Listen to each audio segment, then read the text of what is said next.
Imagine yourself not in any familiar river but in the waterways of a lost world, 60 million years ago. The air is thick, heavy with the scent of damp earth and strange, oversized blossoms. Sunlight struggles to pierce the dense canopy above, dappling the murky water in shifting patterns of light and shadow. You feel a deceptive sense of tranquility in this primeval world, until the water beside you displaces, not with a ripple, but with a silent, powerful surge. A massive shadow passes beside you, impossibly long, a moving wall of muscle and scale. This is no crocodile, its movement too fluid. No fish, its sheer volume too immense. As it glides past, an eye, cold and black and as large as a grapefruit, swivels to regard you with ancient, unblinking indifference.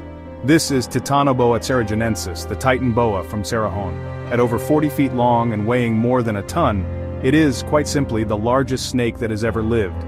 A creature of myth made terrifyingly real. But how do we even know of such a creature, a beast that seems to have slithered directly out of legend? The story of its discovery is as remarkable as the animal itself. It begins not in a lush jungle but in the stark, open-pit landscape of the Cerrejón coal mine in northern Colombia, one of the largest in the world. For decades, miners had unearthed fossilized leaves and strange giant bones. In 2009, a team of paleontologists, led by Jonathan Block and Carlos Jaramillo, examined a collection of massive vertebrae. They were so large, they were initially believed to belong to a prehistoric crocodile, but a student, upon closer inspection, noticed the distinct shape of a snake vertebra. The team was stunned. The calculations were almost unbelievable. The fossils pointed to a serpent of proportions that defied everything known about the limits of reptilian growth. To understand the snake, we must understand its world. 60 million years ago, in the epoch known as the Paleocene, the Earth was recovering. The asteroid that wiped out the dinosaurs had created a power vacuum, and life was experimenting, filling the empty niches with new, often gigantic forms. Titanoboa's home was a sprawling, superheated tropical wetland, a vast river system fringed by the world's first true rainforest. The air was richer in CO2, and the average temperature soared to over 90 degrees Fahrenheit.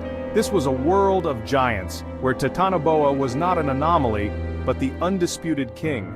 Its kingdom was one of constant, brutal predation. To fuel such a massive body, it needed equally massive prey. Its diet consisted of other giants that shared its riverine habitat. It hunted lungfish the size of men, and giant turtles like carbonomes, whose shells were over 5 feet across.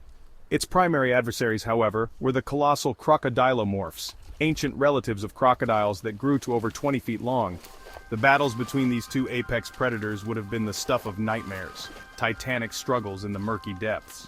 In these swamps, Titanoboa was an ambush predator perfected. It would lie submerged for hours, perhaps days, a living log of death waiting for the unwary. Its strike was not just fast, it was an explosion of kinetic energy, launching its massive head out of the water to seize its victim. Then came the coil. Unlike venomous snakes, Titanoboa was a constrictor, but the force it could generate was astronomical, estimated at over 400 pounds per square inch, equivalent to lying under the weight of the Brooklyn Bridge.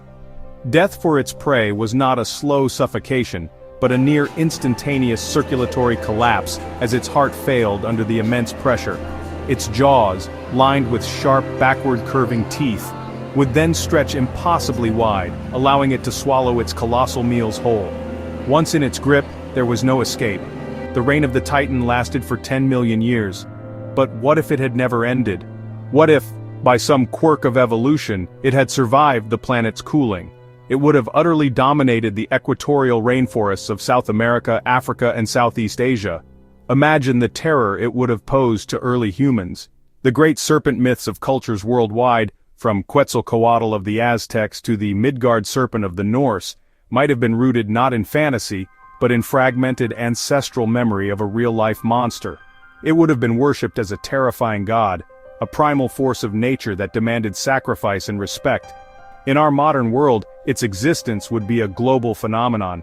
Titanoboa would be, without question, the most dangerous animal on the planet. It would be a cryptid hunter's dream and a conservationist's nightmare. How would we protect it? And more importantly, how would we protect ourselves from it? Entire ecosystems would be shaped by its presence. It would be the star of every nature documentary, the subject of endless scientific study, and the villain of countless horror films. But beyond the media frenzy, Its presence would be a constant, terrifying reminder of nature's raw power. But Titanoboa did vanish. Its incredible size, once its greatest asset, became its fatal flaw. As the Earth gradually cooled heading into the Eocene epoch, the Titan's metabolism could no longer be sustained. The giant snake, which needed the intense heat to live, simply faded into extinction, its throne left vacant. Perhaps that was for the best. Its disappearance allowed for the rise of the mammals, paving the way for our own existence. We are, in a very real sense, lucky that it's gone. And yet, the discovery of Titanoboa serves as a profound lesson. It reminds us that the fossil record is an incomplete story, a book with most of its pages missing. It begs the question, what other monsters lie sleeping in the rock, waiting to be discovered? And in a world we are now rapidly warming, is it possible that nature is hiding another Titan, waiting for the right moment to return?